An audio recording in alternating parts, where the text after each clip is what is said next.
Have you ever noticed that we are rarely where we are? On Monday, the mind is planning the weekend. On Sunday night, it's already dreading the coming Monday. During dinner with someone we love, it's rehearsing tomorrow's meeting. This is the unspoken rule of our time, the game we've all agreed to play, the game of being anywhere but here. It's the next thing syndrome, and it's the source of a subtle, constant exhaustion. We call it being responsible, planning for the future, being productive. But if we look honestly, it's not functional planning. It's an escape from the only moment that truly exists. We live as if the present is an obstacle to be overcome as quickly as possible to get to a better future, a future that, when it arrives, becomes another present obstacle to overcome. This race has no finish line. It's a psychological treadmill. And the strangest part is that we see everyone around us running in the same breathless way. So we assume this is the only way to live. We validate each other's neurosis, calling it ambition. But deep down, a question echoes in the silence. Is this it?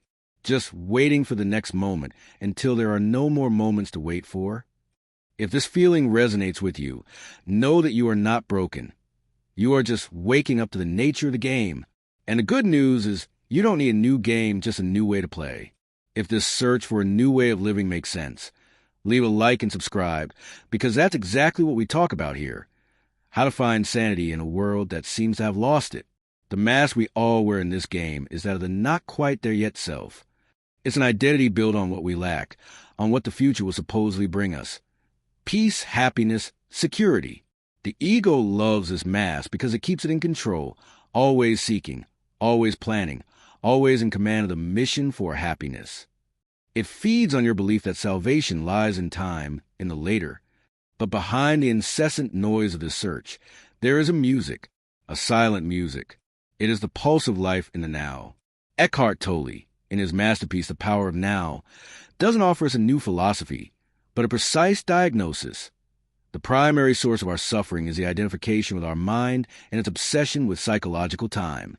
This is where our metaphor comes in. We are all accidental time travelers. Our mind, this incredible machine, has developed a glitch. It compulsively throws us into the past and the future. And we, out of habit, believe that we are that journey. We believe the story the machine tells us about what went wrong yesterday and what might go wrong tomorrow. The problem isn't the machine itself. Clock time for setting an appointment is useful.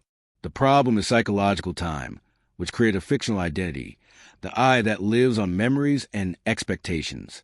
This I cannot simply be. It needs a past for an identity and the future for a promise of salvation. As long as the mental time machine is on, the music of the present is inaudible. Life, which only happens now, goes unnoticed. Tolle tells us that freedom isn't in fixing the machine, but in learning to turn it off, or rather, in realizing that you are not the machine. You are the consciousness that observes it. At this point, a very practical and perhaps slightly annoyed voice arises in your mind. It's the voice of the prisoner who is also his own jailer. It says, "This is absurd, useless poetry. I have bills to pay, a career to build, goals to achieve. How can I not think about the futuro? That's irresponsible." And this voice seems to be absolutely right. Tolle anticipates this objection with brilliant clarity. He distinguishes clock time from psychological time. Using clock time is functional. You plan your schedule, set a goal, and work towards it in the present. The problem arises when we get lost in psychological time. The incessant anxiety about the goal, the creation of failure scenarios, the rumination on the past that led us here. This isn't planning. It's self-sabotage. The voice that says, "I need to worry to survive," is the voice of the ego. It's the time machine defending its own existence. It convinces you that its noise is what keeps you safe when, in fact, it's the primary source of your stress. It guards the key to the cell and swears it's protecting you from the outside. The great shift in perspective is this. Freedom is not about escaping practical life, but about remembering that you are the actor, not the character. The character is trapped in the script of past and future. The actor, your consciousness, is present on the stage, in the now.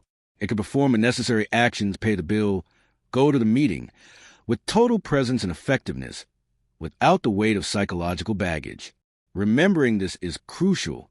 If this distinction between useful time and the time that imprisons us is making things clearer for you, consider leaving a like and subscribing.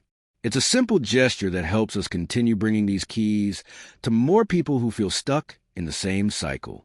So, how do we turn off the machine? How do we find the off switch for the accidental time traveler? Tolle's answer is revolutionary in its simplicity.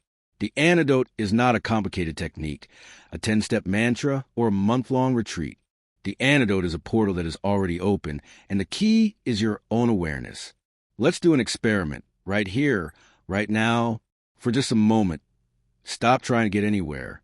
Just feel the energy inside your hands. Don't think about them, just feel the aliveness in them. Listen to sounds around you without labeling them. The hum of the air, a car passing, the silence between sounds. Feel the contact of your feet on the ground. That's it. This is the portal. In this exact moment, you have turned off the machine.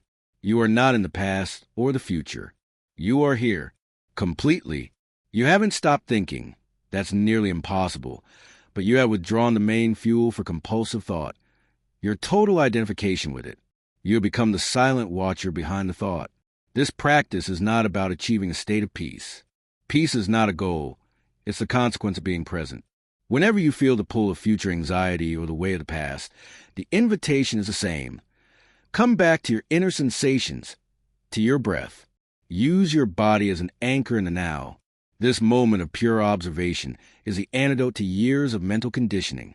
Living from this awareness transforms everything, not because external circumstances change, but because your relationship to them changes. You cease to be an accidental time traveler, constantly reacting to your mind projections, and you become a conscious explorer of the now. Life stops being a series of problems to be solved and becomes an experience to be lived. A task that was once an obstacle on the way to the weekend, like washing dishes or answering emails, can become a practice of presence. You can feel the warm water on your hands. You can focus fully on crafting each sentence. The quality of your consciousness infuses the action with a sense of purpose and peace that no future achievement can offer. This doesn't mean you become passive or that you no longer have goals. On the contrary, your actions become more focused, effective, and intelligent because they are no longer clouded by the fog of anxiety and resentment. You act from a place of clarity, here and now, instead of reacting to ghosts of the past or future.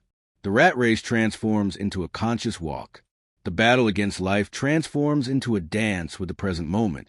You realize that the power to deal with any situation isn't in excessive planning, but in your ability to be fully present when the situation actually occurs.